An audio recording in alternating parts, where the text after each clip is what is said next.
Welcome to Mafia, a new podcast telling stories of America's criminal underworld. Gotti assumed the position of head of the Gambino family. And using the name Donnie Brasco, I was able to infiltrate the Bonanno crime family in New York City. Bugsy Siegel is an American mob legend. One man changed the whole texture and landscape of crime in America. Listen to Mafia every Wednesday on Apple Podcasts or wherever you get your favorite shows.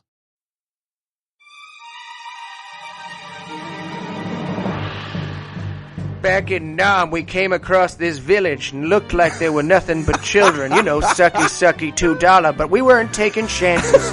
So we lined them up by a ravine. We told them they were going to dig a ditch. And I could hear the screams and I could see the fire.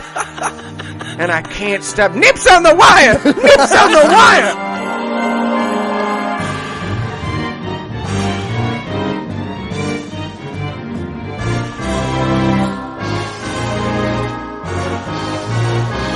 God-awful movies.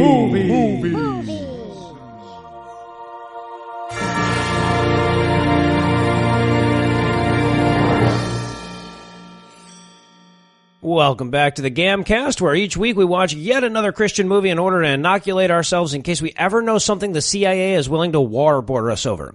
I'm your host, Noah Lugeons. Sitting to my immediate left is my good friend Heath Enwright. Heath, welcome back. Thank you, Noah. And sitting 989 miles to my right is my bad friend Eli Bosnick. Eli, so good of you to join us. Oh, happy to be here. Happy to be here. So, Heath, tell us, what will we be breaking down this week? We've got Catching Faith. Imagine like Kirk Cameron's Varsity Blues, approximately. And Here's the description on IMDb. A Christian mother's inferiority complex becomes exacerbated when her husband discovers their high school football star son has been drinking, challenging her faith and self-worth. And Eli, how bad was this movie? Well, you know how you've always been wondering if they could make a movie about whether or not you should confess to being the one who farted in an elevator?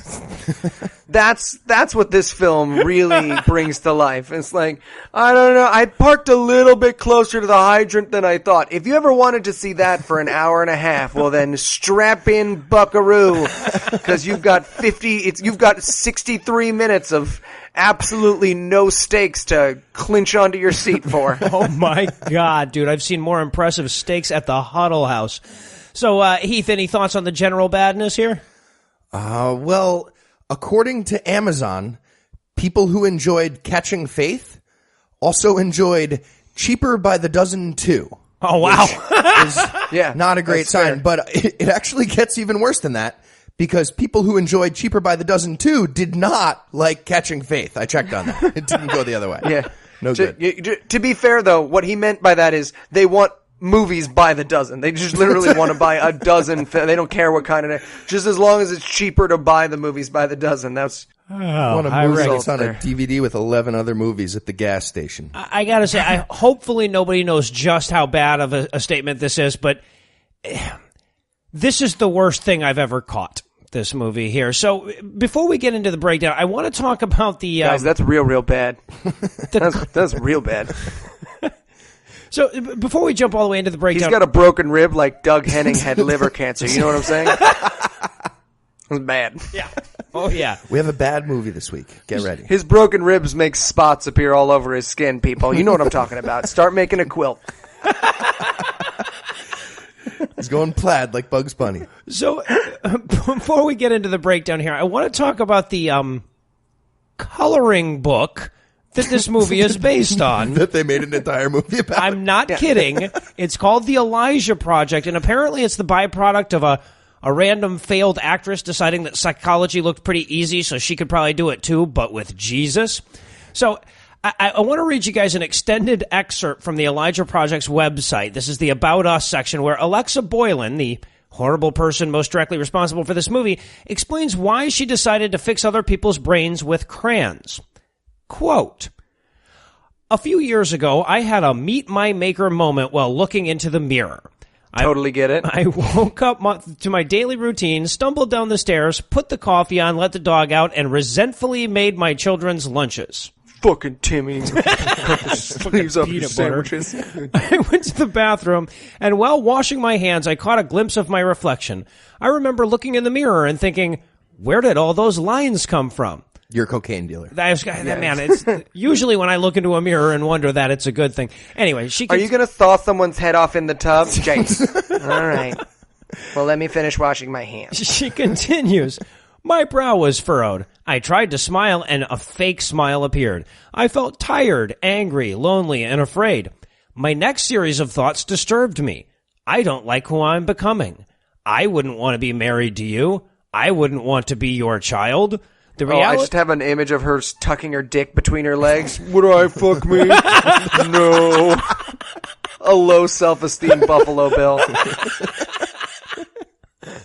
She continues, the sad truth revealed that day was that even though God had given me everything I had asked for, a husband, kids, a house, and a dog, I resented the gifts. She didn't go for world peace, unfortunately.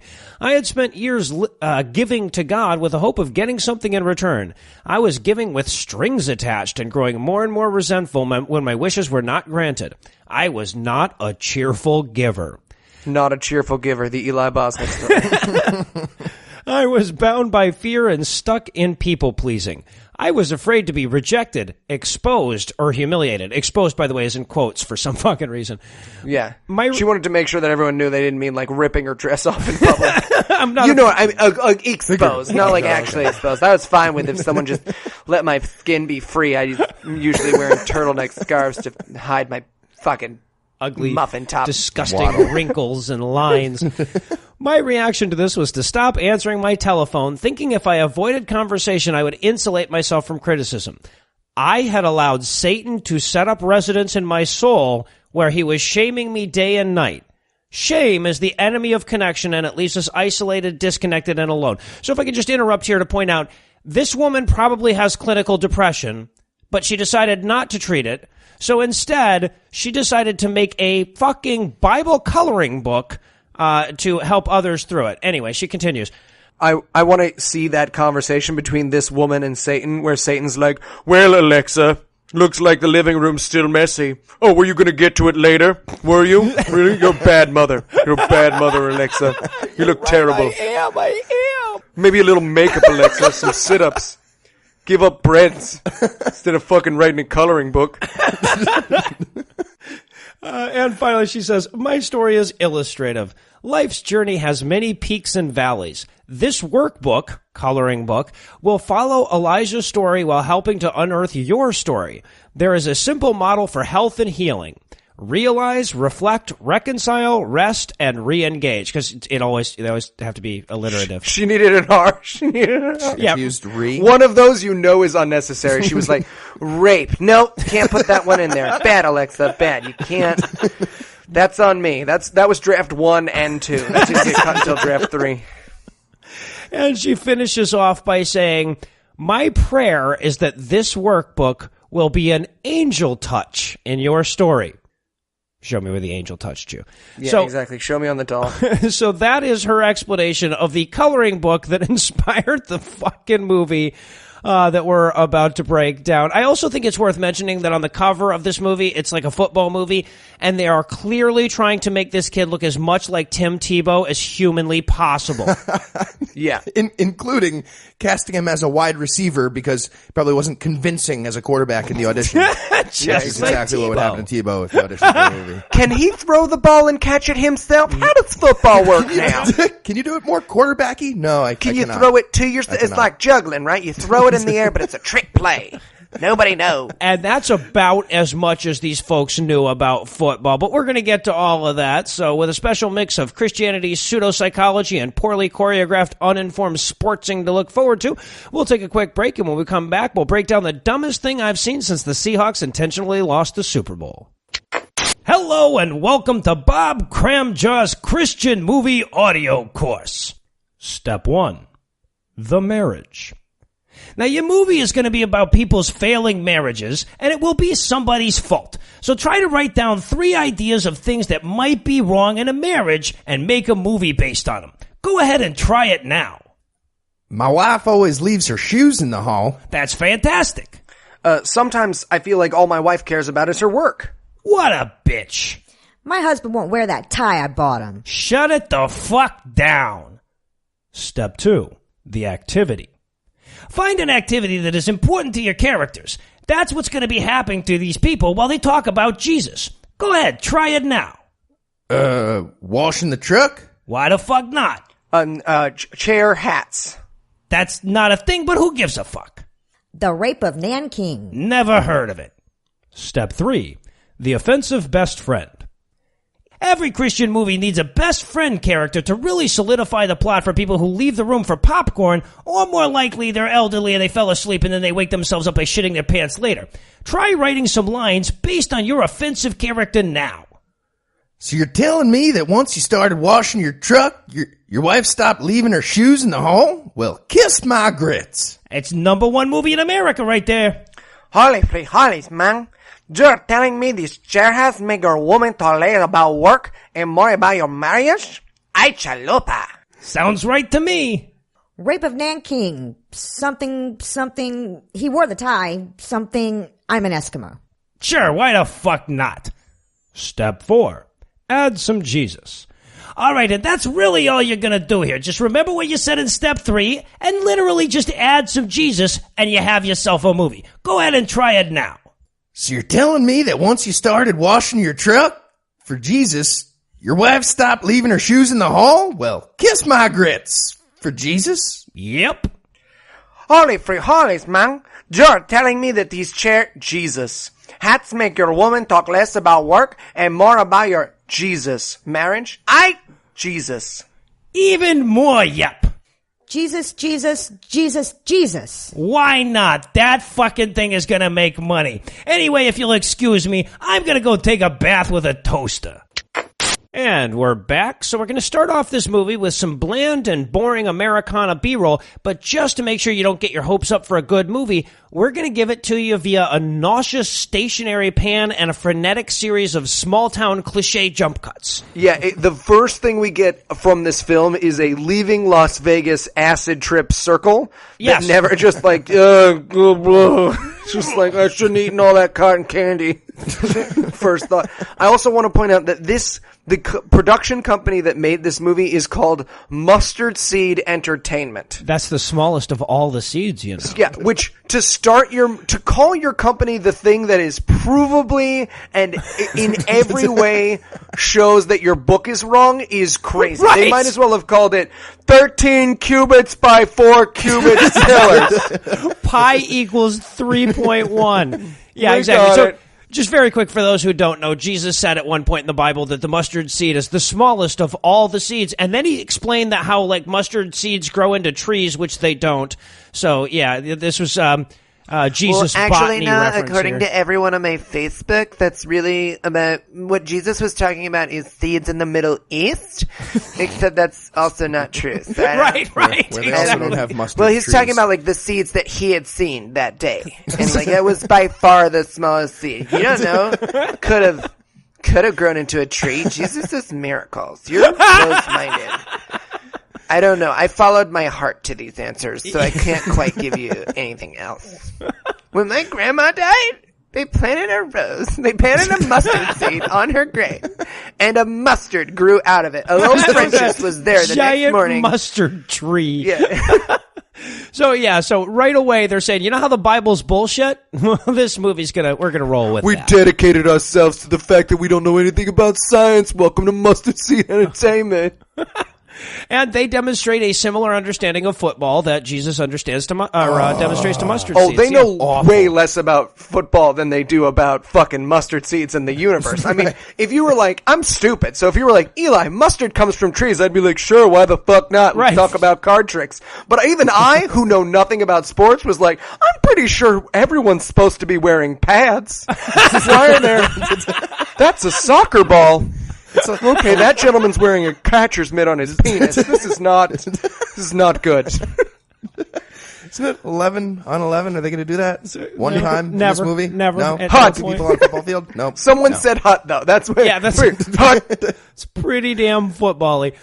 So we start off by meeting our hero, who is a horrible bitch, as we'll learn pretty much right away. This actress looks like Keira Knightley's ghost.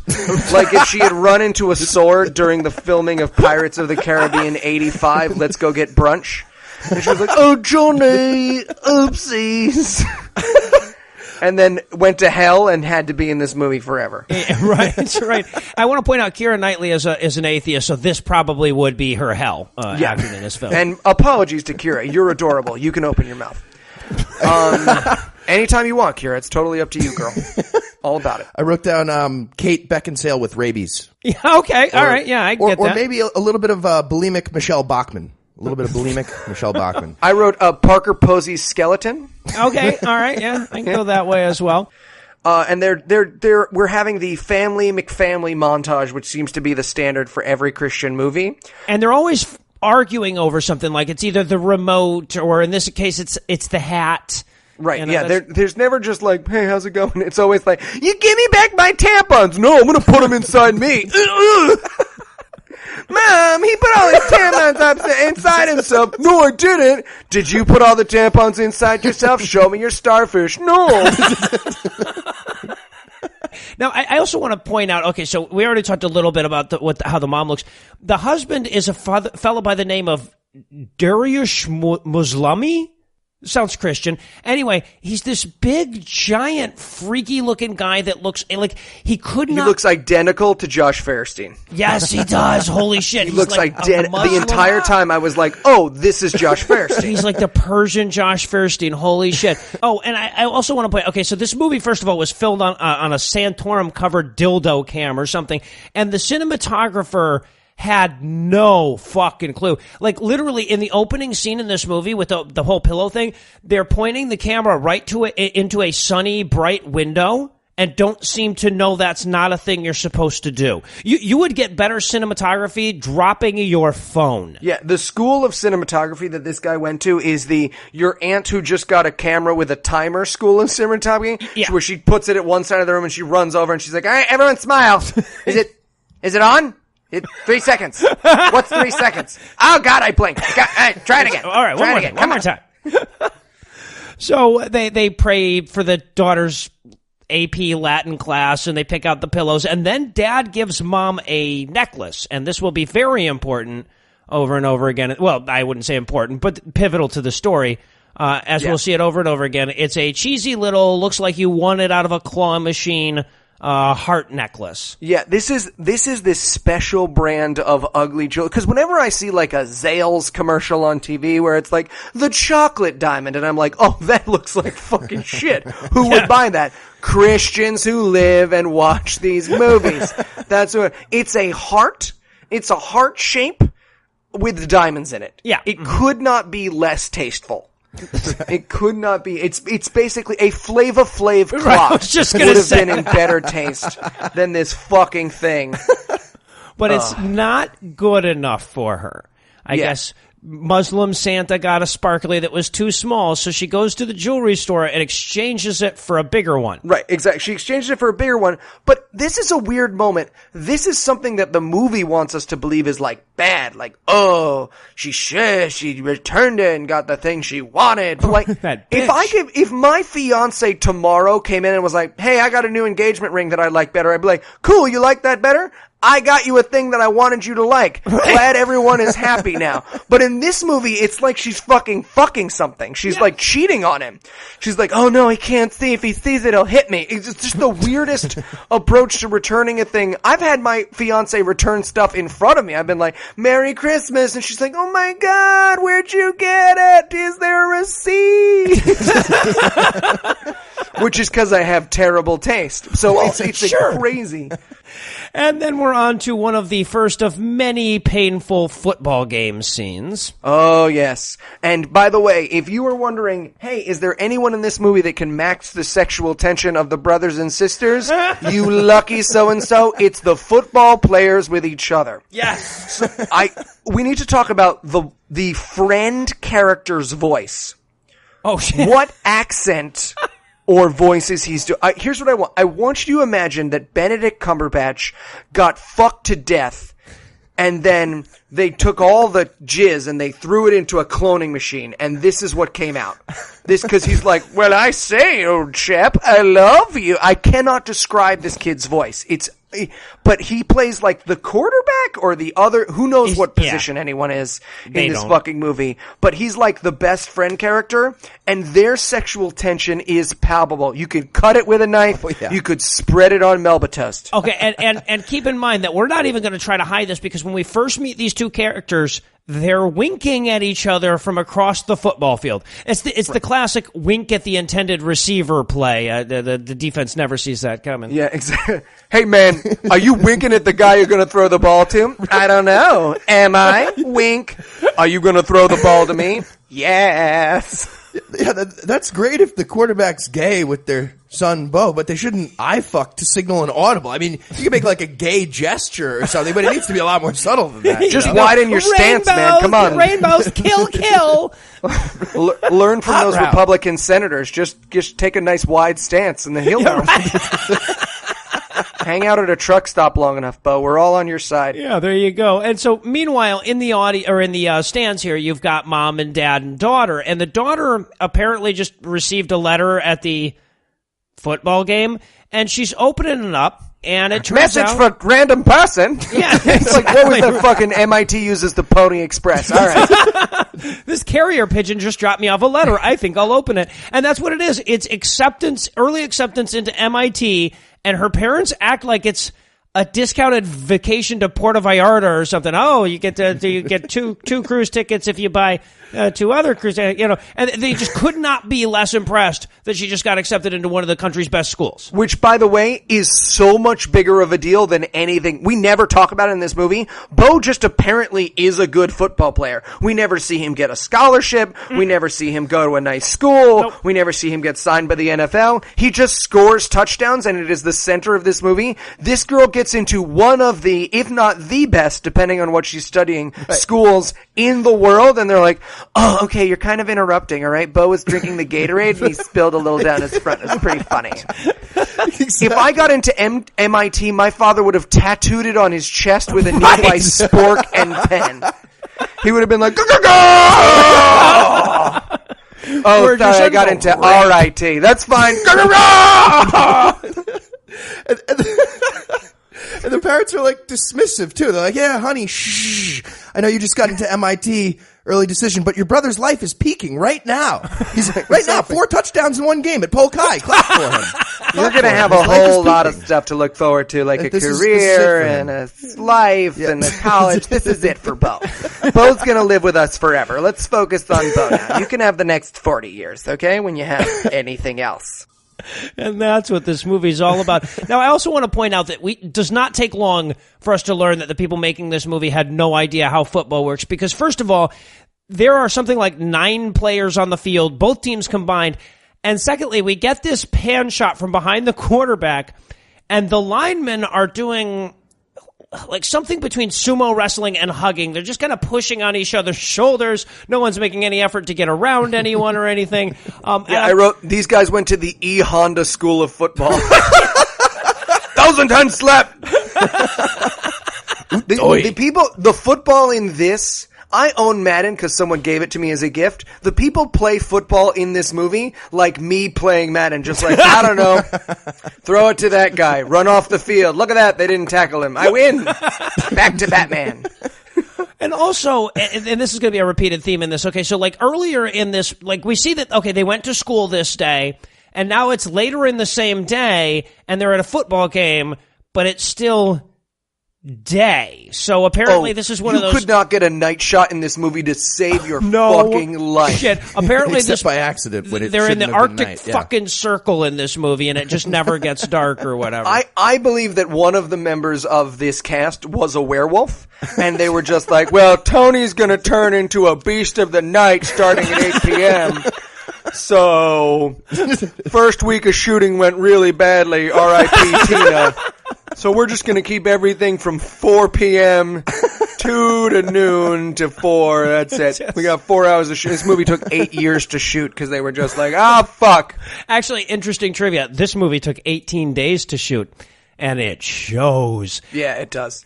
Now, okay, so also, just to reinforce the mom's not paying attention to the daughter who just got into MIT thing, in the middle of the game, towards the end or whatever, her friend shows up. Now, we're going to talk a lot about the friend, who is actually, by the way, the woman who wrote this movie, who is the evil ice queen of the film.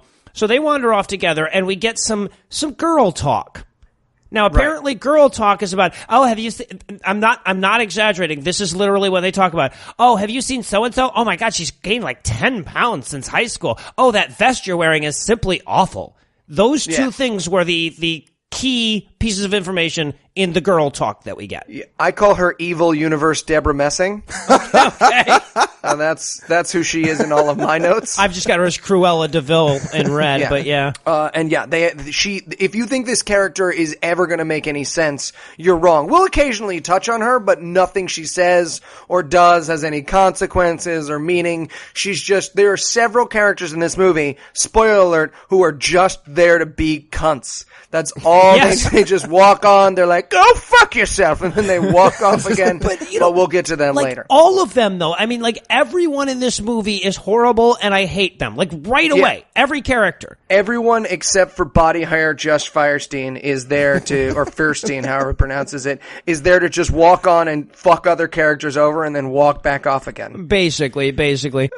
Also, there was a little piece that where, like, we see the daughter at the game, and her friend comes up and says, hey, are you coming to the party? And she's like, oh, no, I'm too chaste and wholesome to go to parties, but thank you. Exactly. You gonna go to the high school party? We're in high school? Nah, I gotta go home and high school my high school. I can't. I got a homework McGood person. I'm in a good person, mixed good person. But if you want a bad person, bad character, you can. I'm just risk affirming, you're risk denying. Type A personality. I'm sorry, are you speaking entirely in Jungian terms at this point? Squaring of personality. Archetypes. And, okay, so, of course, the brother, Bo, he's going to go out in bad person tonight. So now we get him arriving at the party with his buddies and his weird fucking friend with the weird, yo, bro, kind of accent thing going on. Yeah. At this point, I wrote, when he goes, yo, bro, I wrote in my notes, this movie is a hellscape. Oh my God. Because everything in this movie is like, not another teen movie had a nightmare. That's what this movie is. Just like, hey man, do you want to not some another teen beer movie. Penis? Growl. And you can tell this is going to be one of them bad parties because they got a keg. And this movie doesn't know how beer works. Holy shit, it looks like they're serving beer floats. Yeah, they're serving. Yeah, as I said, we did this in the preview review, but I want to touch on this. No one here has apparently ever seen beer because they've tapped a keg. They're holding the stein upside. The cup is on top. The stein is directly upside down onto the cup, and it's just flowing out everywhere onto the ground. These people had never touched a keg before. I guarantee you, 90% of that shooting day was like, so we stab it with a pin and then the beer comes out, or is it like a can? It's like a big can. It's a pinata. It's a pinata. We just hit it with a bat and then we drink it as it flies, explodes. Let's pray around it in a circle. Maybe it'll open. Dear Jesus, what the fuck is this thing? We got pumpkin ale. Yeah, and they did. It was like a dark lager in high school from a keg. No, absolutely not. Sorry. You didn't get like Sam Adams dark. No. By the keg. So then we find out the character Methy Mary Louise Parker gets a phone call. And to show that it's bad news, she just drops her ice cream cone on the table.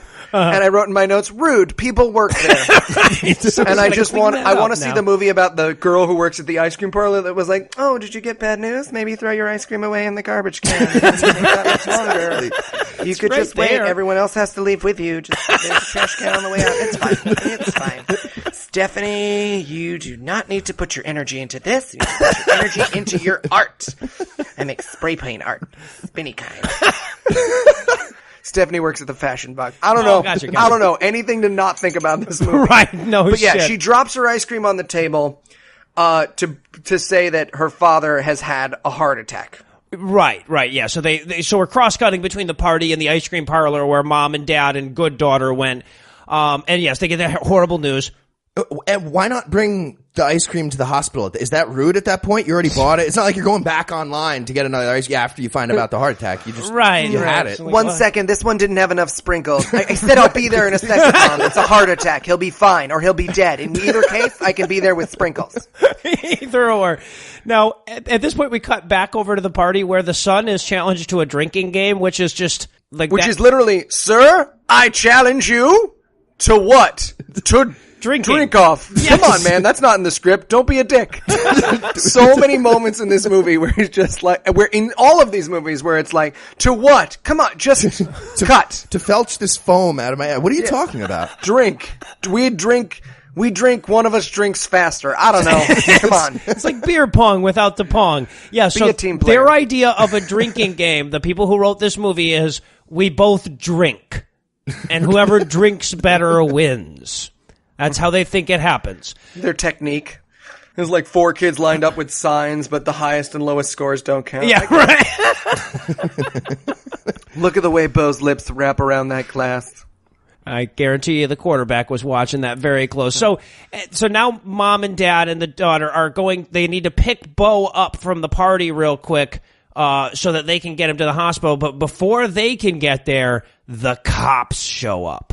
With like a SWAT team ambush. Yeah. In response to, at most, like 25 high school kids in somebody's backyard. After the militia from Left Behind disbanded, they started to go and find high school parties because there's just like people fucking flying in from choppers and people knocking down doors, smoke grenades.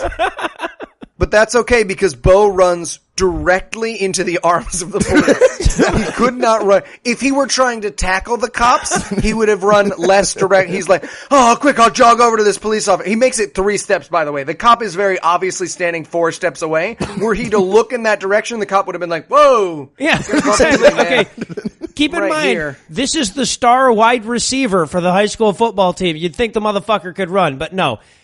He can't. So it's, cops, everybody stand still and get caught quick. And then we get this shot where the cop says, let me see your ID. Obviously this kid's not 21, but he looks at the ID and then he looks at the kid and he has this look as though the kid must be holding a decapitated hooker off camera. The cop has this, oh my God, I can't believe you just knifed that old lady look on his face over teen drinking. Caught the tater salad. Got it. Right, exactly. I don't know if anyone who listens to this has ever been caught teen drinking, but when I got caught teen drinking, the cops thought it was way funnier than everyone else. They were like, exactly. It was basically a night-long game of manhunt with the Binghamton police force. That is what, I got you. No, you only got my heel. Come on. Come on. Don't make me pepper spray you. What I mean is it's great to be white. What I mean is it's great to be white, guys. Let me tell you how great it was to grow up white. So, and then they come to pick the kid up. Apparently nothing's happened. The cops have just let him go, maybe because his grandpa just died 3 seconds ago or whatever. But they pick him up from the party and he's clearly drunk and dad is clearly disappointed. And now, and apparently mom has fallen asleep at some point. She's just taking a nap in the car at this point. Anyway. Yeah, she's like, well, you let me know, wake me up if dad dies. Yeah. Right. And then the scene ends when they're still sitting in the car picking Bo up, and the mom gets another phone call, and she goes, Mom? And the scene's over. And that's not how scenes work.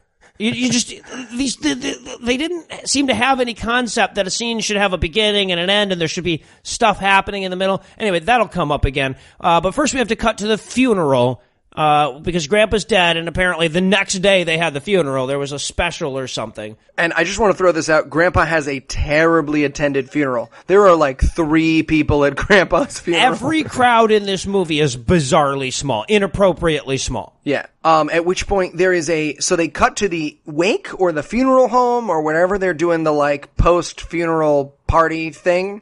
And the decorations include Christmas hats. So I wrote in my notes here, Christmas hats. Bad decoration choices for a funeral. Usually, generally speaking, yeah.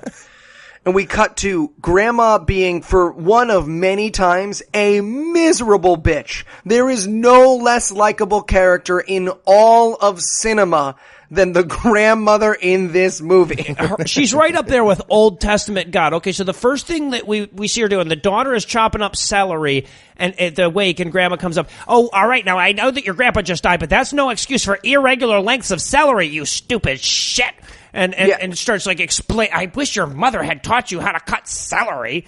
Yeah, and by the way, that has no denouement. There is nothing about this movie that later on Grandma's like, I realize I've been being a piece of shit. She's just, the beginning to the end of the movie, if this movie ended with Grandma being like, go fuck yourself, I'd be like, oh yeah, sure, that character doesn't change at all. Because that is what, Grandma is a miserable bitch to everyone throughout this film, and it is a delight to watch. Every time you see her, if you didn't catch that she was a bitch, don't worry. We're going to reinforce that over and over again. So now the daughter is very upset because, look, Grandma just came and was bitchy to her. But unfortunately, Alexa is busy bugging the house plants or something. She's touching those flowers so hard. She's just touching. That is, again, another theme of Christian movies. Christians left alone on screen for more than a second, asked to do space work. She's just like, oh God, how does one do flowers? I squeeze them. Like, why aren't they squeaking? They're supposed to squeak or clap, clap. Come on out of here, gnomes. I'm getting the gnomes out. That's what I'm doing. Oh God.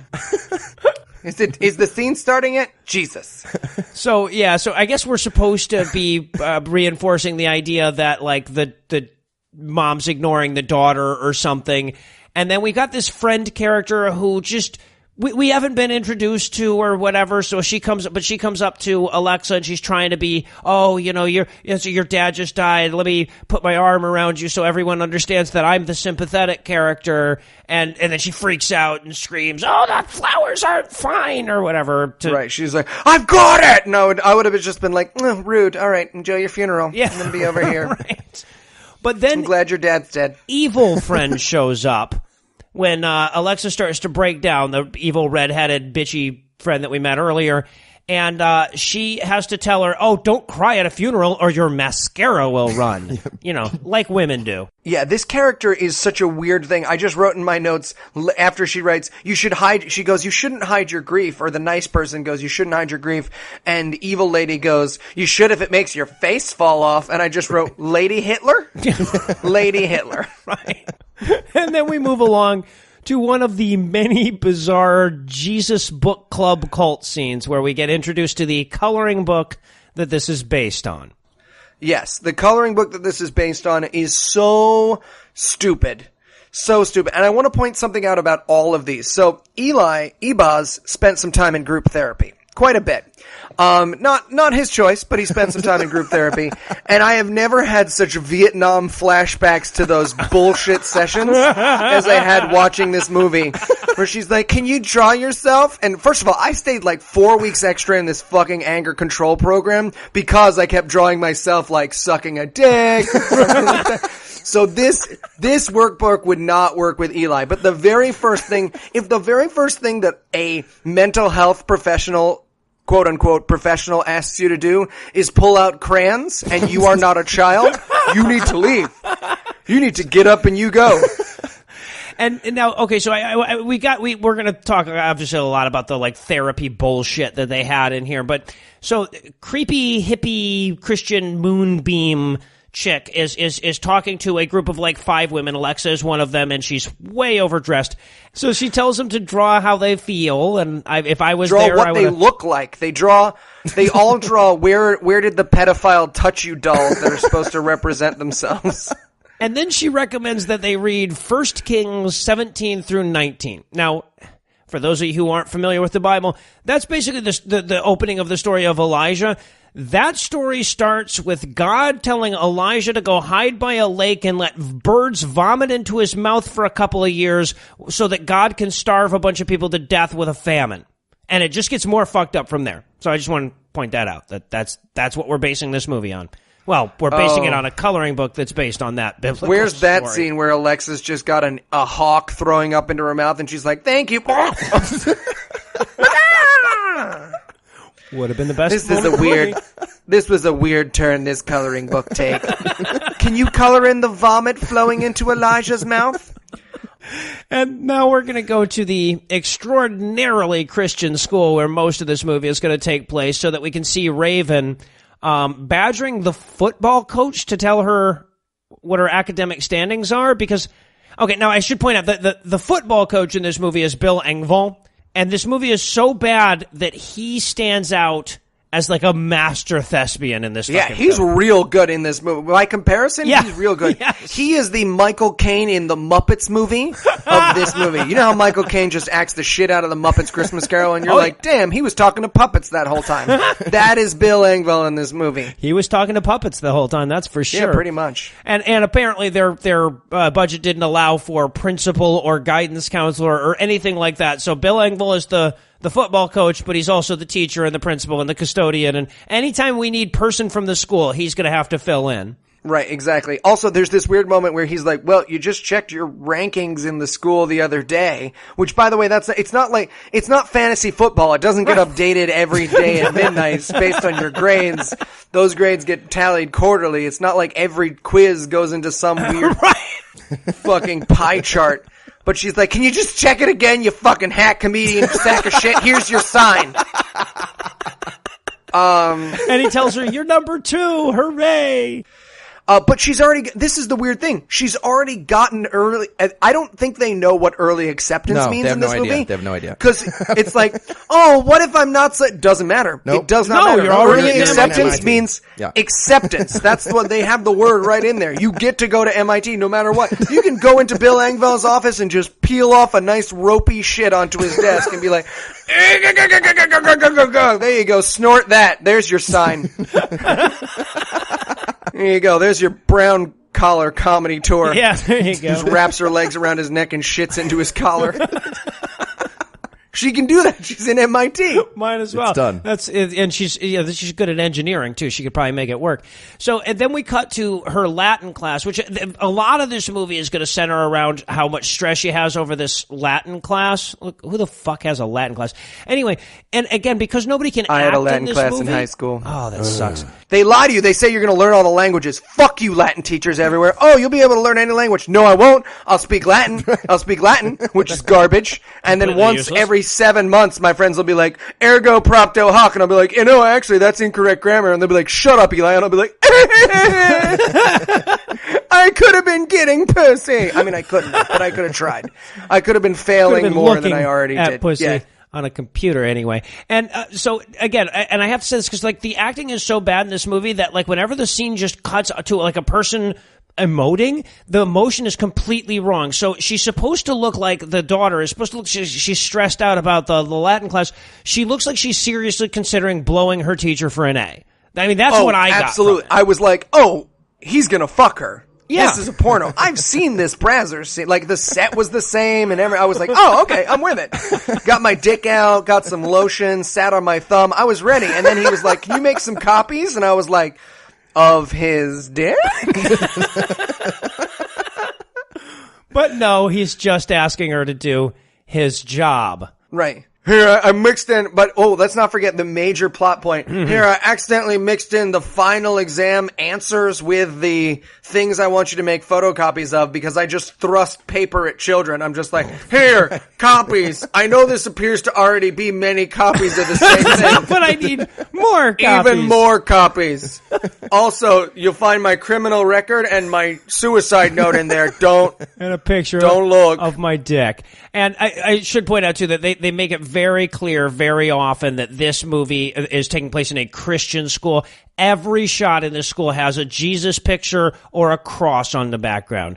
So, yeah, anyway, then we cut over to her making the copies and finding out that the final exam answers are accidentally in there. And I could not help but write down, Ravenino making copies. I had a lot of fun with that. That was the most fun I had in this entire fucking I was movie. like, oh, Raven's torn about whether or not to cheat. That's so Raven. Yeah, and then that's going to be an extraordinary big element.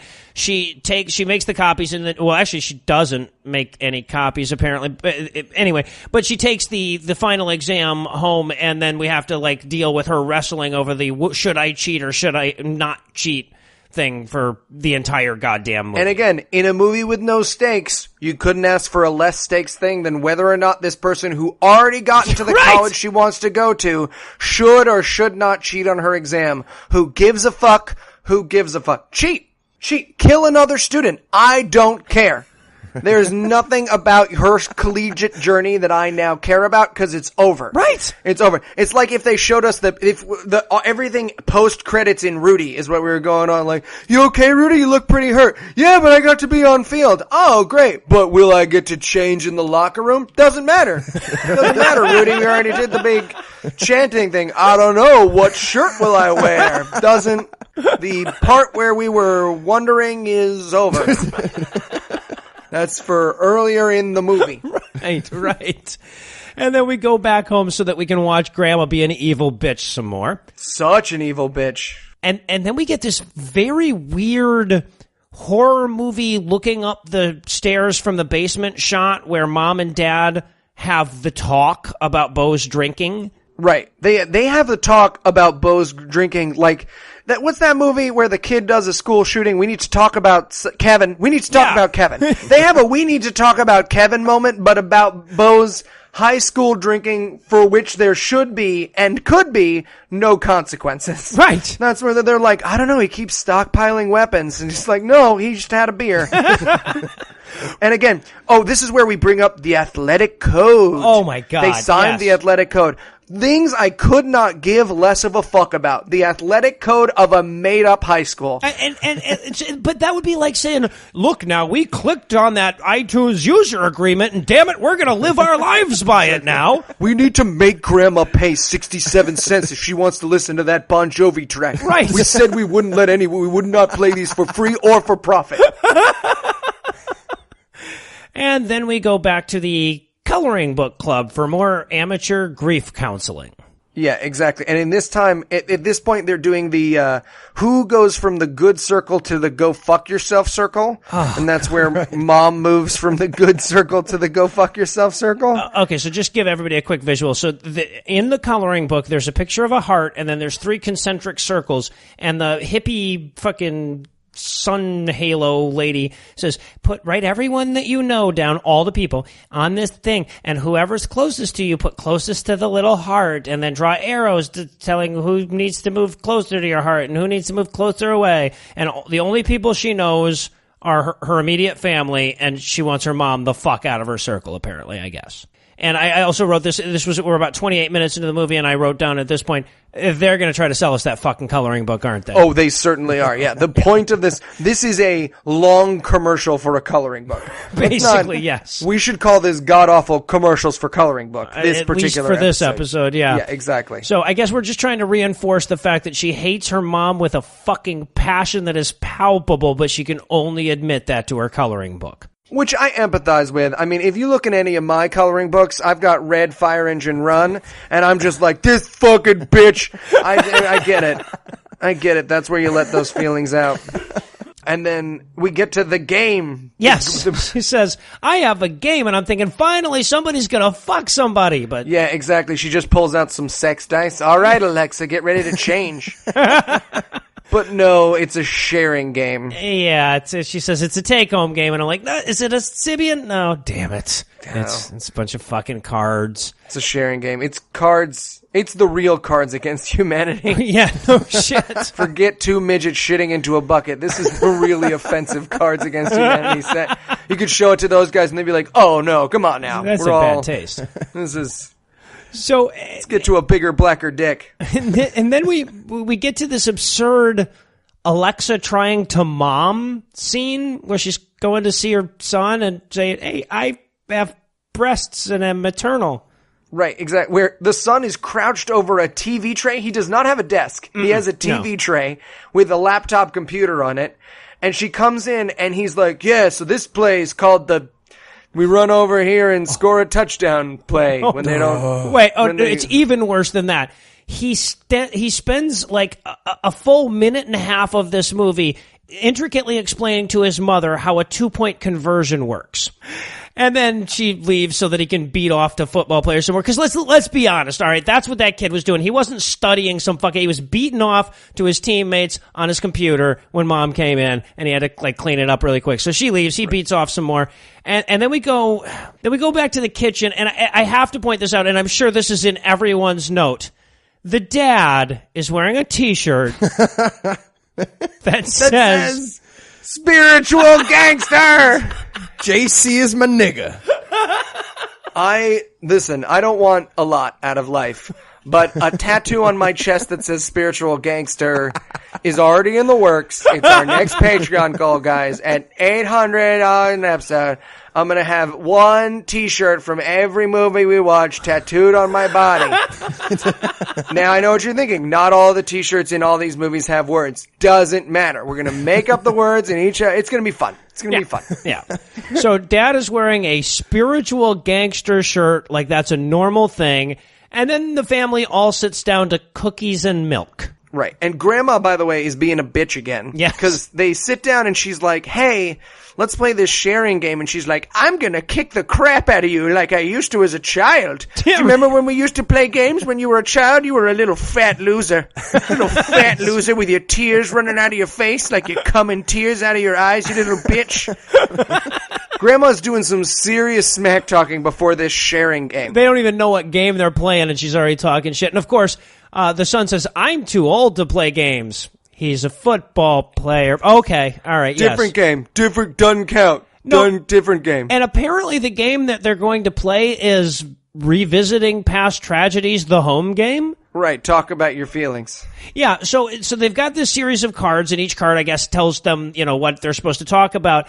And the first one that Grandma pulls is like, please tell everyone publicly about the lowest moment in your life. How does that end well? Yeah, talk about your dead husband right now. I so wanted Grandma to have much worse than that. I wanted to have her, she had some heroin days back in the 60s, so she said, well... Back in Nam, we came across this village and looked like they were nothing but children. Sucky, $2, but we weren't taking chances.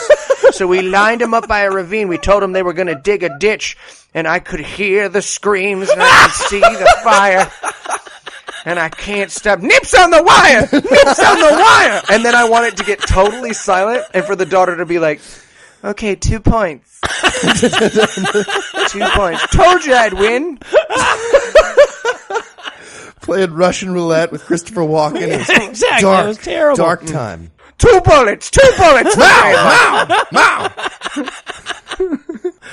And then the son gets up and leaves because football end zone tackle throw. And I'm thinking to myself, okay, we already had to watch them eat dinner without anyone ever putting food on their fucking plate. Is anyone going to eat a goddamn cookie? I have a challenge. I have a challenge to our listeners. I would like you to take this movie, and I would like you to cut the scene where they say, talk about the worst memory of your life, with what the worst memory of Grandma's life are. It can be that photographer being shot in Nam. It could be a scene from Apocalypse Now. Whatever you want. I want to see it. It could be interracial porn, old lady porn. Exactly. It could be fine. Deer hunter, so we don't get an email. So I guess Bo's friend shows up, and he just he doesn't want to play psychologically torment Grandma anymore because he's just not a family guy, I guess. Right. And so then after Bo leaves, Josh Fairstein and Alexa have that again. We have to be honest conversation. Yeah, right. No, and it's not even we have to be honest because we all are being honest. It's not like anybody's lying about the fact. But we have to narc him out to his high school. We have to get him kicked off his football team. And make him narc himself out. Well, we can't just be like, hey, our son drank. We have to be like, you need to go in and you need to, because it's what spells integrity? When someone forces you to do a thing. Right. Something that develops character better. You go in there and you say you murdered someone. All right. And he's so proud of him. And then it's back to the coloring book club Kool-Aid sampling thing. And we're going to open this scene with what may be the single stupidest line I've ever heard in a Christian movie. Oh, I have this too. God is the refresher. I also think of God as a douche. But yes, that's the actual line that opens the fucking the scene, is the woman going, again, Ravenclaw or whatever the fuck the hippie chick's name is, saying, I think of God as a refresher. You ever get that not so clean feeling? Right, exactly. Read the Bible. We put these people in an empty room with God in it, and then we put people in an empty room without God in it. Let's see if they Can know they the smell the switch. difference? No? God damn. We rented all these cameras. So now, in this scene, of course, we also get women talking about, the stuff women talk about, like dishes and socks. My husband hits me, but I usually did something wrong. I'm pretty uppity. It's just so insulting, the fucking small talk from these women. And then Alexa puts Moonbeam in her fucking place. Yeah, exactly. She slams her tea down, and everyone reacts like she's just gets into fucking plow position and just takes a steamy shit on the table. I mean, when I saw that scene, I thought immediately of the end of Roger Rabbit, where like all the Toons get freaked out when Eddie Valiant gets angry or whatever. Everyone has that same, she just set her coffee down hard. Kind of a thing going off. But that's okay, because this movie needed to take it to next level bonkers, and her coffee spill circles truth teacher. Right? And this is the turning point for the main character of the movie, is a fucking tea stain on a piece of paper. Okay, so I should point out that the exercise in the coloring book they're doing is there's a bunch of different words, and you're supposed to highlight the ones that you associate with God. And she didn't, I guess, circle truth teacher. Now, first of all, that is not even a meaningful fucking phrase. Truth teacher? Are there untruth teachers? No. It's fucking redundant. Those Priests. are just teachers. Untruth teachers. That's the new legal title. When Eli becomes president, the new legal title for priests and rabbis will be untruth teachers. Oh, what are you getting your degree in? Untruth teaching. Oh, that seems like a waste of time. Well, I used to be able to call it priest. Used to just be able to say priest, and everyone was like, nice collar, and I'd fuck some kids, but now I'm an untruth teacher, and it feels shitty. It feels shitty, okay? Ever since they changed the name of veal to tortured baby cow, it's just not the same. And this is like Alexa's breakdown moment, all right? So she slams her coffee down, and then she starts telling all of these friends, oh my God, my life is falling apart. We caught Bo drinking at a party. Now, this is the actual line. We caught Bo drinking at a party. He didn't get arrested, but like that was nobody's assumption. Nobody's heard he was drinking at a party and assumed he got fucking arrested. He was drinking beer. Was he drinking the blood of a prostitute? Right, yeah, exactly. He didn't get arrested, don't worry. Yeah, that's because that's not a thing kids get arrested for. Well, he also murdered someone. Right. You didn't let me finish because you interrupted. And by the way, no one could give less of a fuck at that table. No. That's a weird moment. Every actress in that scene should have been like, and then you're shocked and you're horrified, but you're sympathetic. But instead they're just like, and? Yeah, right. Then what? He drank and he they drove or reacted hit like a kid? They should have. What's going on? No? All right. Well, I'm going to slam my tea. I guess it's my turn to talk now. And then we go back to our second football game, which is apparently also a home game. Also 3-on-3, as far as I can tell. Exactly. Yeah. And also in the middle of the day. Don't do 11 until the playoffs, I guess, in high school football. It's flag football 3-on-3 until the postseason. Nobody else showed up. Everyone else drank and violated the athletic code, so there's only three kids from the marching band just jumped on and put some pads on. I played the tuba. God damn it, Steven. Go tackle that guy. I prefer not to tackle. Can we play touch? No. All right, then. He gets away. Touchdown him. And now we see that Mom is truly wrestling with her inconsequential, well-to-do white lady problems. Right. And again, I cannot emphasize enough, this movie is a woman's journey to snitch on her son. Yes. Yeah, exactly. Those are the stakes of this film. And so they decide, finally, that they're going to rat on their kid. And then all at once, Bo walks up to the fence and stares at them. They stare back silently at him. And I swear to God, the football announcer on the loudspeaker, he says this during this ridiculous long silence. He goes, and as the Crush finish their victory here, We just have to wonder what could possibly stop this team from taking the championship. Yeah, exactly. Right? Nice and subtle. Real subtle. He's a fucking mentat from Dune. Also, you might notice that the World Trade Centers are standing strong. What could happen to them in a mere 4 months and 1 day? Oh, Chris Christie. We go back home, and Dad is reading through the 90-page code of conduct for athletes at Super Hyper Christian School or whatever. And they're trying to find a loophole. Yeah, He's like, fuck, exactly. They mentioned alcohol. And she's like, damn, I hope that wasn't in there. Nothing about rape in there, so it is a football high school. Yeah, it was like murder, rape, and drinking 1 beer. Yeah, exactly. That was Those like on are the contract. Shit.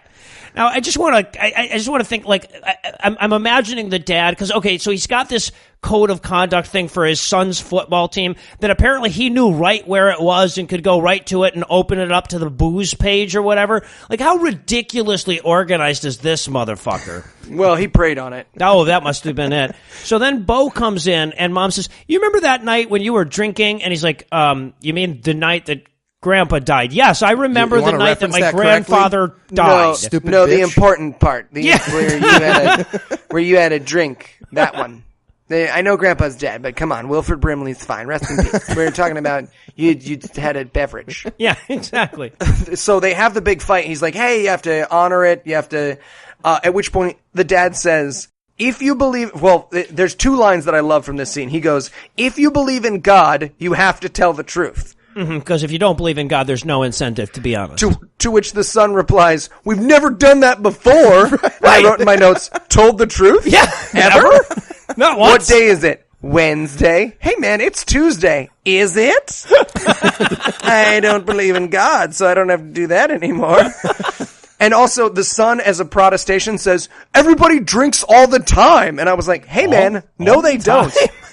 If you know adults who drink all the time, they need help. Right. Grandma drinks out of that hip flask. You shut your fat mouth, you little fag. Try and get this Pendolphin away from me when I got a switchblade. I'll cut you. I'll give you $1.50. Oh, I miss you, Johnny. Nips on the wire. She dives under the couch. Yeah, right. And so I guess it's settled now because they're like the next scene is Mom taking Bo to school so that he can narc on himself and learn that owning up to your mistakes is never a good idea in real life. And then he's like, everyone will hate me. And which, by the way, is true, but I think in the real world, they'd hate your mom. They'd be like, hey man, why'd you tell on yourself? And be like, my parents made me. And they'd be like, what cool. A bitch. That sucks for you. But I'm not mad at you anymore. Right. And I want to point out, okay, so like if this kid is like the superstar football player on the school and everything, and Mom's forcing him to to get kicked off the team by telling the coach that he drinks, like you could be putting this kid's college prospects at risk here. Like you can punish him at home for this shit. I have somewhere in my notes just like, it's good to be honest, but it's like, but this kid's gonna work at fucking Enterprise the rest of his life. And right. Like, yeah, well, at least I was honest, you know what I'm saying? Whew, maybe that was not the time, to be honest. I'm just saying, Mom, we picked a bad time. Scholarship, tuition, a lot of we money. had never been honest before, and that one time, yeah. And so, and then like, he's all pissed off at Mom, and he's like, you can't make me tell them. She's like, well, I could just tell them, and then they would still know, so... Oh, I wrote in my notes, when he wrote, you can't make me tell them, I just wrote flash cut to her torturing him, just waterboarding him, and it'd be like... Waterboarding him on a urinal or something. Yeah. Mommy knew she'd get it out of you eventually. Had to just grind up some hummus and feed it to your butt. Gets them every way. Mommy learned that at Gitmo. Grandma comes in. Dang, nips in the wire. War didn't change Grandma. Grandma changed war. And then, so the kid storms off all pissy to go tell the coach that he's evil. And you get this long shot of Mom just sitting there like, oh, did I do the right thing? And I'm thinking to myself the whole time, it's like, this bitch has never had to deal with any real problems. Yeah, exactly. Unbelievable.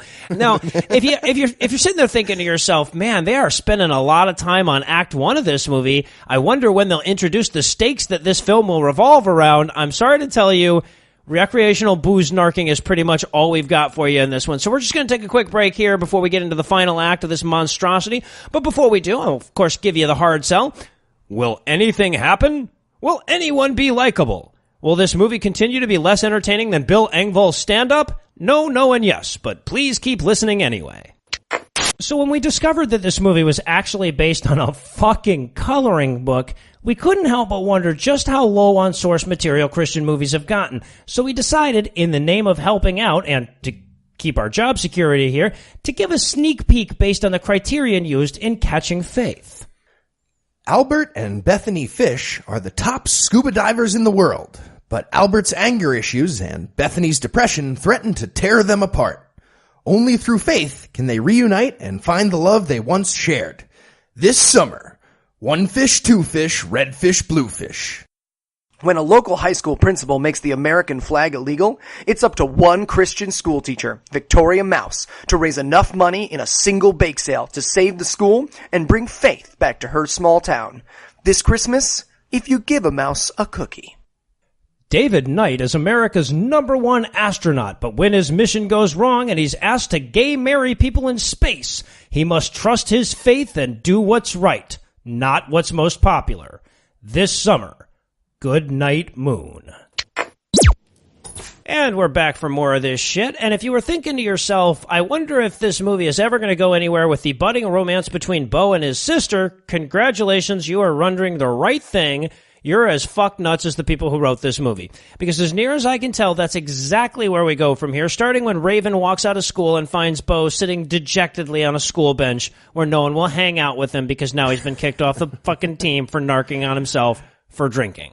I wrote here in my notes, a love story between a boy and his sister. That's what it if looks you like. based a movie on my internet history, that's this. The dialogue between the two of them in this scene is like two character monologues taking place at the same time that have nothing to do with each other. Right. It's just like it's like the actor's nightmare, but come to life and filmed. Yeah, no kidding. And I want to point out here, because we kind of glazed over this earlier. So she got a hold of the final Latin exam or whatever when she was making the copies, and she has kept a copy of that final exam so she can decide for the rest of the movie whether to cheat with it.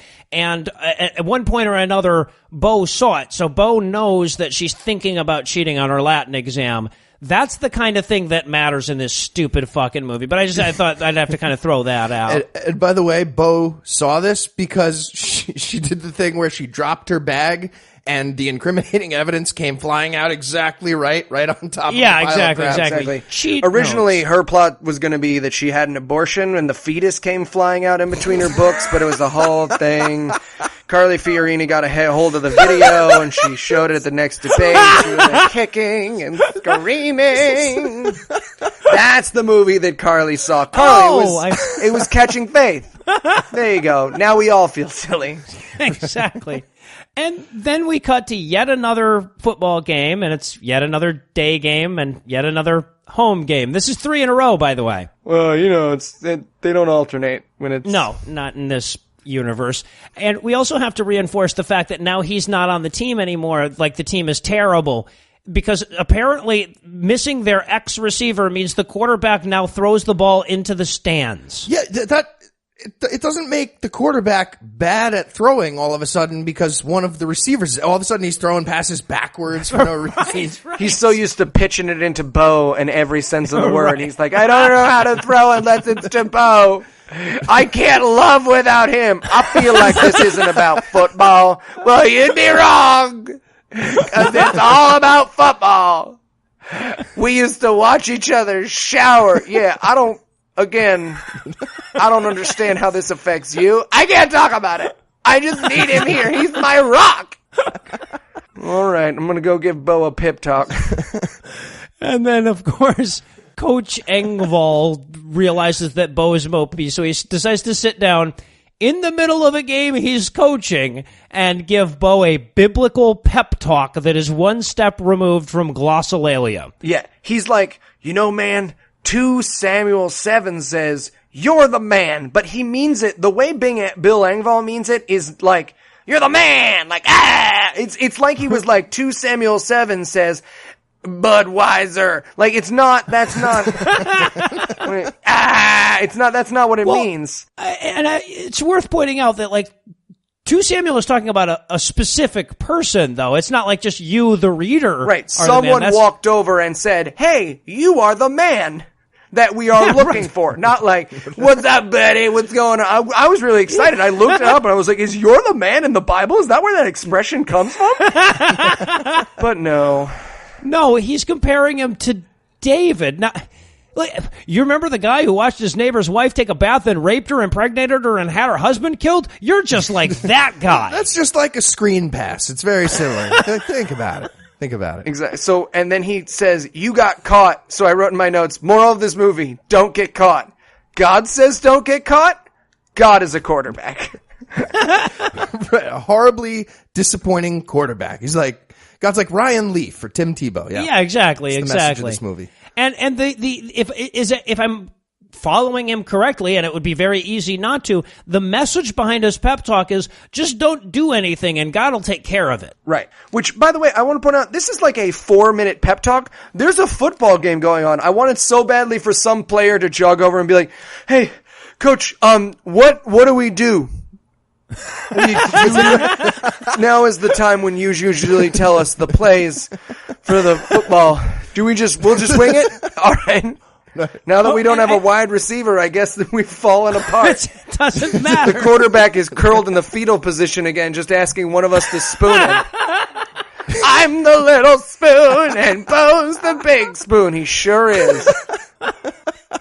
I also have to point out that the squeeze shots on the stand are hilariously bad. So they've got like one of these situations where they've only got 33 people or whatever that they can work with, and they're trying to make it look like a crowd, which you can do. You know, you can do that if you're clever with like what shots that you show, but they're not. So they've got that, but then they show the shot from like the side so that you can see that all the stands behind, and like there's like the camera pans over the fucking stands during the pep talk, and you can see that there's only one little tiny segment with like 38 people sitting in these huge stands. So it's like impossible not to notice how bad they fucked this shit up. It's like if silent movies showed the back of the screens that were supposed to be the sets. Like you just panned over and there was a guy back there smoking a cigarette and you see him just in the background. Right. You're like, hey man, front, fucking front. But in a modern movie. Exactly. But today. Also, the neighbor is there heckling. The evil neighbor there is heckling with her family. She's just like, boo, fuck you, Bo. Like, you can't do that. Someone would be like, hey, you can't just say mean shit to the kids.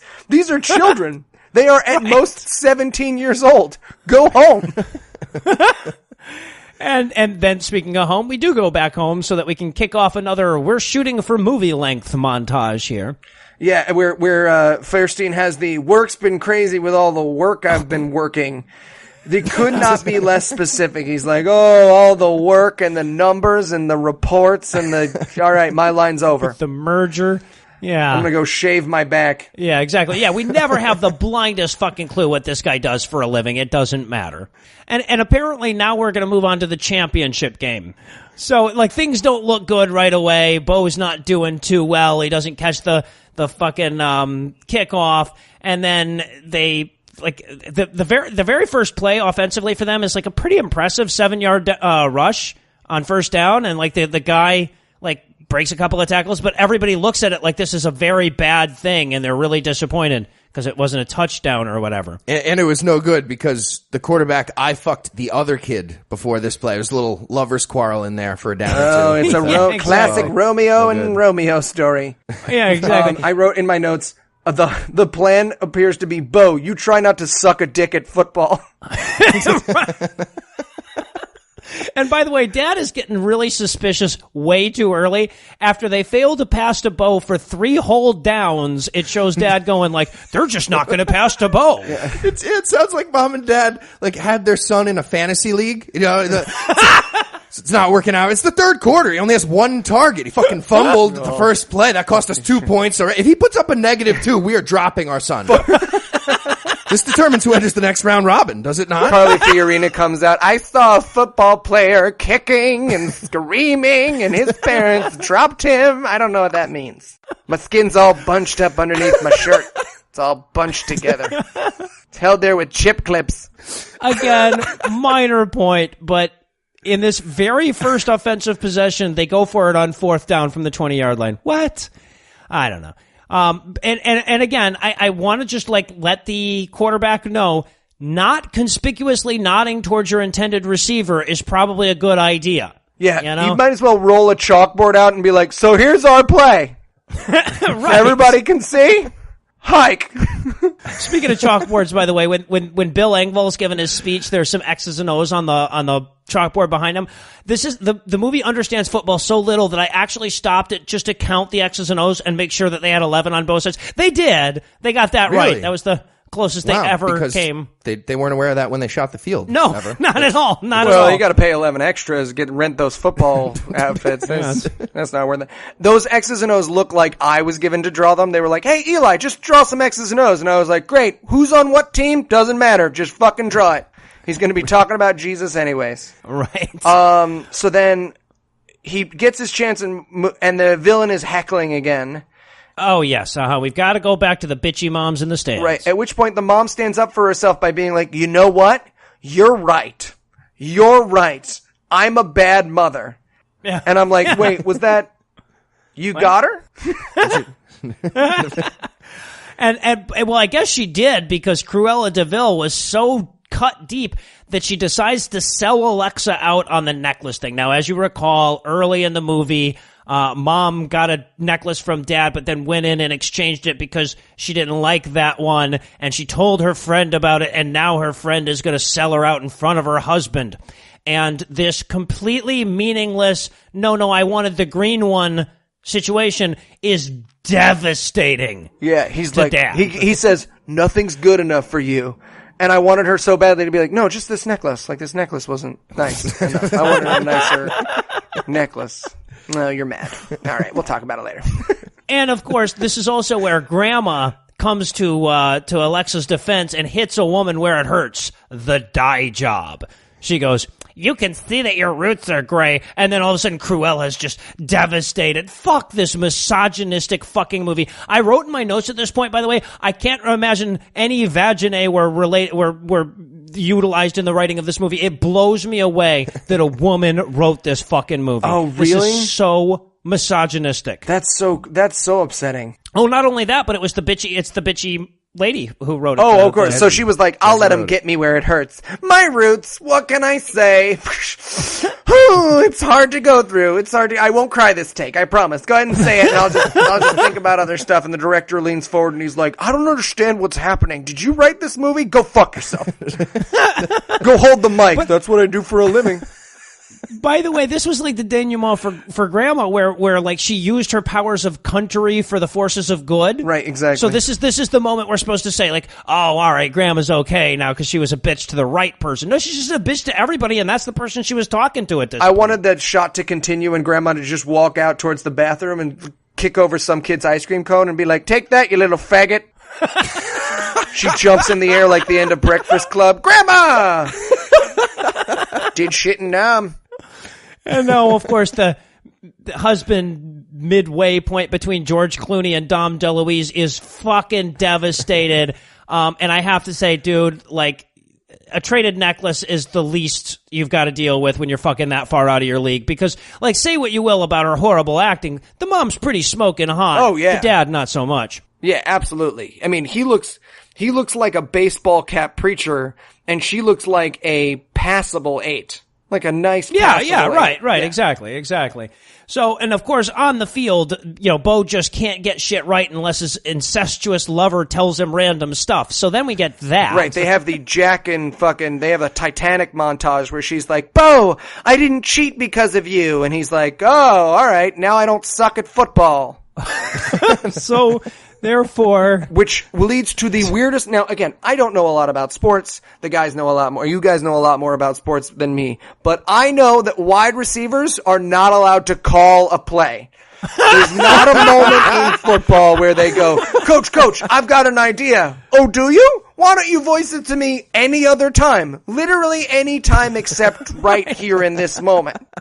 All right, so we have to set this up. This is so, like, every football fan is going to cringe their way through this bit. Okay, so the team is down by 7 points, and they just scored a touchdown, and they're about to kick the point after when Bo calls a timeout. The wide receiver, who is on the field for some reason for the point after, because he's realized that they could go for 2. They could fake the PAT and go for 2 to win the game. Which he learned on YouTube. Yes, exactly. Just recently, like a week ago. Genius. Now, okay, couple of things here. First of all, coaches in football generally don't go for 2 often enough. I think most mathematicians and statisticians would agree they should go for 2 most of the time, and they don't. But this is one of the very few circumstances, rather, where you would definitely not want to go for 2. You're down by 1. If you missed a 2-point conversion, you lose. If you get the fucking point after, you tie the game. This is one of those situations where you definitely don't want to go for 2. Tom Coughlin learned that the fucking hard way when they first introduced the 2-point conversion. Secondly, if you're in the middle of your 2-point conversion attempt and you call a timeout and 2 of your players run over and talk excitedly with the coach, everyone knows you're going to fake the fucking point after, don't they? You're obviously, Mom knew. Mom is sitting in the stands saying like they're going to fake a fucking PAT here and go for 2. If mom knows, the goddamn defense knows, don't they? Yeah, nobody's trying to ice their own kicker. It makes absolutely no sense. And the mom knows way too much about football at this point. She's talking, oh, look, Bo's reporting tackle eligible here. They're going to run the fake. He's still got into the flat route. He's going to do the flat route flare, and they're going to hit him. No. She's got a little screen that she's drawing on. Right. So they run over to the coach, and they're like, we should fake the PAT. And the coach is like, I'm the coach, though. And like, we you practice plays before. You don't just make up a play in the middle of the game that no one else on the fucking team knows knows like how that play goes or anything. You do when your entire defensive line's job is just to like gently shove at the people in front of them. What'd you say to me? What'd you say to me? And touchdown. All right, good game, everybody. So we got mutiny on the gridiron. We've got a fucking call so stupid Pete Carroll wouldn't have made it in the Super Bowl. And, of course, they get the 2-point conversion and they win the game. And by the way, Bo is all by himself in the end zone. No one else is even on that side of the field at this point. And by the way, they call the 2-point conversion fake, and then they go up to the line, and then once again, the like extra no need to have another signal, but the signal for it is once again an extended gay eye fuck between Bo and the quarterback. The defense, like a defense watching this, they have about 20 seconds to respond to this, and they can just stand there. Hey, do you guys see how he's gazing into the eyes of number 83? Again, they did that before. Just, okay, here's what we do. Don't let him walk over right there and be wide open, because they're still doing it. They're still gazing. Why don't we all just walk over there? Their defensive line doesn't seem to want to move us at all. We're just going to go over here. Oh, what do we still stand here in a line, right? Yeah, I mean, whatever you guys want to do. That'll work. If they don't get to delay a game, just make sure you cover the main character if they snap it eventually. Exactly. Yeah, exactly. So, hooray, they won the game or stuff. But the movie can't end there. Oh, I want to touch on one thing. So, I did not realize that when one does that 2-point conversion thing, you have to fake mime the kick. And that's in the shot, is the guy fake miming the kick. So in my head, it was just some gay football player celebrating, like, yeah, axe kick! Huzzah! Didn't see that coming, did you, bitches? The best! Watch it without the eyes of someone who knows sports, and there's just one player who in the middle of the play kicks his leg into the air and is like, huzzah! Nobody puts Johnny in the corner. I want Johnny to have his own movie, the gay member of that football team who just every play is like, what is love? Baby, don't hurt me in the background while Bo's trying to catch all the footballs. I just want to talk about this winning catch one more time. So, yeah, he finally makes it on like probably the 50th take, just barely, end zone's completely empty. The crew clearly went home except one camera guy who's doing the camera and throwing him the passes that he talked into it. I'm going to get it right. Just please. It's so terrible. The shots. First, it's a shot of his arms stretched the wrong way. He's facing the other direction. Yep. Then he's running the wrong direction. Then he's running toward the sideline. And then you get like a few frames of Tecmo Bowl for no reason. And then he's just standing there facing the camera, and he barely caught it really awkwardly. Honestly, everything about this movie is terrible. But when you actually feel the need to point out specific points where the editing was shit, you're dealing with a bad movie. Okay, so in the middle of this scene, they have to cut to the football flying in the air. And first of all, the football looks like somebody shot it right after the fucking quarterback released it. And secondly, the background is like desert or whatever or something when they throw this, like it's not even like taken in the same, and then you see it for like a half a second. Okay, I'm sorry, I cannot do justice to how poorly edited this one fucking moment is. But like literally, like it's so bad it takes you out of the movie. As bad as the acting, the screenwriting, the directing, everything else has been. At that point in the movie, you're like, this movie deserves better editing than that. Oh, it's like a green screen. The football's in Hawaii for a second for no reason. If halfway through the shot it cuts to someone's home videos and it's like, say, wave hi to grandma. Wait, sorry, football. Still flying through the air. Oh, it was so fucking bad. But hooray, they won, and now it's night all of a sudden. Now that we have won football, night can fall. Yeah, exactly. The curse is broken. So now they're leaving the football game, and somebody runs up to the parents. Somebody with the school runs up to the parents and says, "Oh, you've got to be so proud." And they're like, "Oh, we are, because our son is awesome." He's like, "No, I meant because of your daughter. I'm the Latin teacher, and I just want to let you know that she aced her midterms." Because that isn't a weird thing to run up to somebody at a football game and tell their parents about. You would run up and congratulate them because they got accepted early admission to MIT. Not the useless midterm, which now means nothing. Right. You'd be like, right, oh, yeah, exactly. Also, I want you to know your daughter, like, raises her hand a bunch in class. Hey, man, are you just lonely? I don't know. Where are we going after the game? Am I right? Woo! Are your tears running down your face? No, I just used some Visine. I'm the Latin teacher. You've said that 3 times. I know. I'm the Latin teacher. And of course, Bo's about to walk out, and then all his friends show up, and they're like, "Hey, Bo, we like you now again because you football. You want to come hang out?" And he says, "No, guys, I've got a sister to fuck." So he decides to do some family time instead. Oh, and of course, we have to see Mom returning the big necklace and getting the little one again, so that she's now an unbitch. Right, and then she goes to the hippy dippy prayer circle place. Mm-hmm. Where she basically sums up her story in case someone fell asleep and pooped themselves awake for the last part of the movie. Where it's basically like, I wanted to control the world around me, but then I realized God wanted me to snitch on my son. Here. And then she has a moment with her daughter where she's like, here, have a tree amulet with a platitude in it. Exactly. And I wrote in my notes, she got into MIT, you fucktard. No one ever mentions it again in the movie. No one's like, oh, and you got into a great school too, right? But most of all, here's the necklace. Yeah, exactly. I also want to point out that now Grandma goes to biblical highlights for kids class too. Yeah. So like the relationship between Mom and Grandma is. What did Grandma draw in her coloring book? A necklace of ears I wore around myself in Nam. Cut this one off a baby. Wanted them to know. And then it's happy family time because Jesus, and we actually end the movie on Dad saying grace. That's... Yeah. So, in case we haven't fully warned you off of watching this thing, I want to reiterate a couple of things. This is a movie about football written by people who know nothing about football or non-football things. This is a movie that was filmed over an 18-day period, but they took 13 days off to masturbate. This is a movie based on a grown-up Jesus activity book. This is a movie where Bill Engvall stands out for his skills as a thespian. This is a movie written by a couple named Alexa and John, in which the names of the couple at the center of the story are Alexa and John. This is a movie where the soundtrack makes you think the singer just keeps missing the cue and the band has to vamp. This is a movie that would have been a more enjoyable experience if I'd had to eat it. And for my money, this was the single least enjoyable movie that we've ever watched. If they had used Engvall a little bit more, I think it would have been a lot better. And like honestly, I guess that's not a good sign if you underutilized Bill Engvall in your movie. That's probably not good. But I think they underutilized Bill Engvall by a lot. This movie is as unpleasant as handmade wedding invitations. This is a wedding website of a movie where it's just like, our story. Fuck you. Where are you registered?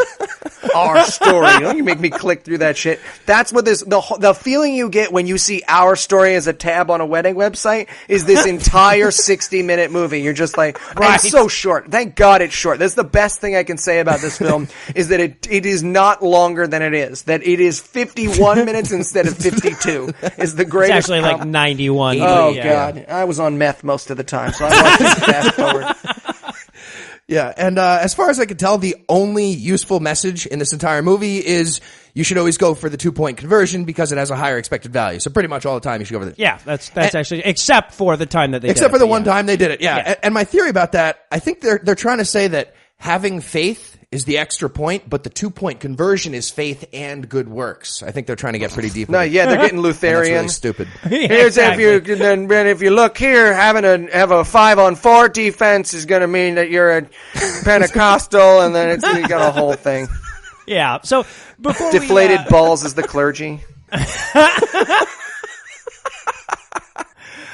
So before we finish this up, I'm curious, Heath, did this movie offend you more as an atheist, a movie lover, or a football fan? Yes. Good answer. And honestly, also as a Netflix customer, I'm pissed that I paid for a little bit of this. But most of all, I'm offended on behalf of fans of the Blue Collar Comedy Tour. They've come to expect a certain level of quality, and they didn't get it here. And I feel some bad. guy stands up in the theater. When did Larry the Cable Guy come on? I've been sitting in this damn movie for 73 minutes, and ain't no one talked about Mexicans. I gotta say, honestly, if the movie had just stopped and there had been just like a jump cut to Larry the Cable Guy doing stand-up, that I would have been like, oh, good. Oh, good. Something to kill myself to. Yeah, exactly. So in lieu of a numeric ranking or whatever, tell me, Heath, as a sports fan, what would have to happen to, let's say, the Giants before watching a Giants game would be less enjoyable than watching this movie? Okay, I'm going to switch it to Steelers because it makes it easier. If the Steelers had Mike Vick murdering puppies on camera between plays and having Roethlisberger rape them, I'd watch this movie instead. Right. And unless it was the playoffs. There'd still be 3 guys on Facebook whose pictures are the Steelers. They'd be like, now let's be real here. Let's be real. This is not about the puppies being raped and murdered. This is about politics in football. Hey, man, I know you got Vic on your fantasy team, but you don't need to defend an animal abuser. Oh, I'm just saying, I'm super pro-animal abuse. This is the side I die on. Now, Eli, as you've said, you're not so much a sports guy, so I want to rephrase the question for you. What would have to happen in a Harry Potter graphic novel fanfic or whatever it is that you like instead of football before you'd enjoy it less than this movie? I would need an entire 8th book just about Luna Lovegood just wandering around and slowly discovering that she has Parkinson's before I could enjoy it. Like, where Luna woke up. I don't know. I feel shaky, she said to Harry. Yeah, whatever, said Harry, and wandered away. Actually, that sounds great now. Now I take it back. So, yeah. This would have to be if the 3rd book of Name of the Wind was entirely about Denna. If the entire book, you don't get it because you haven't read that book, but there's a horrible character in that book. Trust me, if you read it, 3rd book, all about Denna. Just nothing but Denna from Denna's perspective. She does her hair, ties those bullshit knots in it. That's how terrible it would be before I'd have to enjoy it less than this movie. Well, for what it's worth, when I phrased the question, I knew I would not understand your answer. Yeah, so exactly. There's no biggie. 2-point conversion every time. That's what I learned today. There we go. You've learned more than most Important NFL stuff, coaches, unfortunately. They're going to have the fucking PAT on the other end zone at some point. They're going to be like, guys, it makes more fucking sense to go for 2, and it's more fun to watch. And their coaches are still going to be kicking the goddamn PAT. Anyway, completely off subject. I guess that's going to do it for our review of Catching Faith, but that isn't going to do it for the episode just yet because we still need to get you all hot and bothered over next week. So, Eli, tell us, what's on deck? Last Ounce of Courage. Oh, shit. Looks amazing. Okay, in the preview of this movie, I didn't count, but I'm going to guess, and this is a real guess, by the way, I'm not exaggerating here, I'm going to guess 31 times that you see an American flag during that preview. Yeah, this is, I used to watch Nicktoons, and then right after Fairly Odd Parents, they would show Marines commercials where like he's climbing up a mountain and he fights a thing because they can't show you like fucking an Arabic baby skull. Right. So he's just climbing up a mountain, he's fighting a fire demon, and then he turns into a Marine and he's like, sword goes in the pocket. So this movie is more patriotic. This commercial is more patriotic and less sensical than the commercials where the Marine, scales up a mountain and fights the Balrog. Balrog. Yeah, exactly. It looks fucking amazing. I can't tell you anything about this movie right now. By the way, no, I know a man stands on a roof and yells at everybody down on the ground. That is what I know. This could be a whole movie about a guy about to throw himself off a roof, and I would love every second of it. I want to give a shout out to Fred Williamson. If you're a fan of blaxploitation movies, you know him. He was Black Caesar. You might remember him from Dusk Till Dawn. But he plays the evil ACLU lawyer, and I love the idea, the decision to use a blaxploitation actor to play the evil, bad civil liberties lawyer. Yeah, that's awesome. And I bet they have no idea why that's so fucked up. The baseline crazy of this movie is the bad guy is an ACLU lawyer. That's like the bad guy of a movie being a doctor without borders. Just like, right. Hey there, I'm here to help your village with their cleft palates. Bah, bah, bah. Well, I don't know if that's any worse than the Ghostbusters making the EPA guy the bad guy. That was awful. You're releasing. We found out that there is life after death, and you keep releasing this shit into the environment. We need to test it and save it. When there's something strange, go the fuck away. In the neighborhood, go fuck yourself. We're gonna call. There's an afterlife. This has huge implications. That's okay. Let's make money off of it. Now, okay, so from what I can gather, this movie is... Okay, so what we see is there's an old guy, and he's the mayor of a town or whatever, and the ACLU is pissed off about something that he's done, but they don't tell you what he's done. So this movie is either going to create a bullshit situation where he's not done anything wrong and no atheist would ever give a shit and the ACLU wouldn't get involved. I was praying in my home, and this black man was walking by and heard it. Right, exactly. Or... even worse, this is going to be a love letter to people who violate the Constitution on behalf of Jesus. We have one of those two things to look forward to. Either way, I'm looking forward to it. Oh, I can't wait. Here, by the way, here's the phone call that the mayor's office actually gets from the ACLU, apparently bad guy, black lawyer. He says, "This is the Hammer, Warren Hammerschmidt of the Blathius law firm or whatever. Your mayor is not cognizant of the statutes that pertain to the separation of church and state." Yes. Never before has someone highlighting a word and clicking tools thesaurus been more obvious than that part of the script. And as lacerations fell down her face. I'm sorry. I hate to be the one that cuts in and explains the joke, but if you're not aware, that's actually something George W. Bush wrote in a paper in Yale. In Yale. He was in Yale at the time. So that's just, yeah. In case you're wondering, no, I don't just laugh at everything Eli says. Everything Eli says is funny. I'm not a comedian. Fuck you, Mr. Opinionated. Fuck you. Fuck you, asshole. You think I don't meditate on that shit? I'm going to go to sleep tonight in the last 3 nights and been like, I don't know, man. I think those guys are really funny and they're so smart and I can't even say Solomon Rushdie's name. I just sit there in my fucking bed, my pug taking up 3/4 of the bed, my fiance playing the goddamn ukulele. I gotta read that shit from you. I'm fucking sitting here thinking I'm not... because you know who's too full of himself? The comedian on a podcast. We're so famously egotistical. It's so easy being me. I gotta say, honestly, everyone who leaves a 1-star review on iTunes is a dick. I'm sorry. You're just, email me. Tell me what you don't like about this show. Just don't be a fucking dick. Right, especially if you like the other shows. If you like the other shows, that's being like, I really like Papa John's pizza, but I hate their fucking breadsticks, so I shat in the box and sent it back. Right. You're welcome.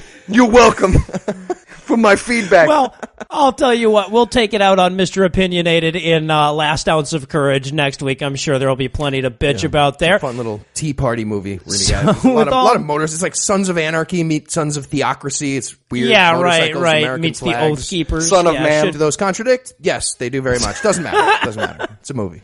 So with all that to look forward to, we're going to bring episode 8 to a much-deserved close. Once again, a huge thanks to all the Patreon donors that help make the show go. If you'd like to count yourself among their ranks, you can make a per-episode donation at patreon.com/ patreon.com/godawful, and thereby earn early access to an extended edition of every episode. You can also help us out a ton by leaving a 5-star review on iTunes, not being a dick like Mr. Opinionated and the 1-star thing. If 5 stars, or 4 would be fine, but we prefer 5. And of course, by sharing the show on all your various social media platforms. If you enjoyed the show, be sure to check out our sibling shows, The Scathing Atheist and The Skeptocrat, available on iTunes, Stitcher, and wherever else podcasts live. If you have questions, comments, or cinematic suggestions, you can email godawfulmovies@gmail.com. All the music used in this episode was written and performed by Ryan Slotnick of Evil Giraffes on Mars and was used with his permission. If you like what you hear more by following the links on the show notes to this episode. Thanks again for giving us a chunk of your life this week. For Eli Bosnick and Heath Enwright, I'm Noah Lugeons, promising to work damn hard to earn another chunk next week. Until then, we'll leave you with a guy from Brooklyn telling you to fuck yourself. Fuck off, cocksucker.